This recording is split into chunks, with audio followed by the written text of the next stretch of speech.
ভালোবাসা প্রকাশ করলে তা সস্তা হয়ে যায়, তার প্রতি গুরুত্ব কমে যায়। মানুষটিকে বোকা মনে করে তার সাথে যা ইচ্ছে তাই আচরণ করা যায়। আবার প্রকাশ না করলে প্রকাশিত ভালোবাসা মিথ্যে বলে বিবেচিত হয়। তখন মনে হয় ভালোবেসে প্রকাশিত সকল কথাই ছিল আবেগ, যা ধীরে ধীরে ক্ষয়ে যাচ্ছে। আসলে কি সত্যি কাউকে ভালোবাসলে তা সময়ের সাথে ভুলে যাওয়া যায়, নাকি সময়কে ভালো রাখতে ভুলে থাকার ভান করে চলতে হয়? কোনো কৃত্রিমতা দিয়েই কি একটা ভালো সময় অতিবাহিত করা সম্ভব হয়?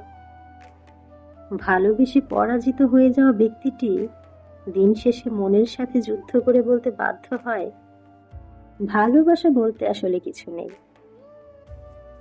কথাটি কিন্তু সঠিক নয়।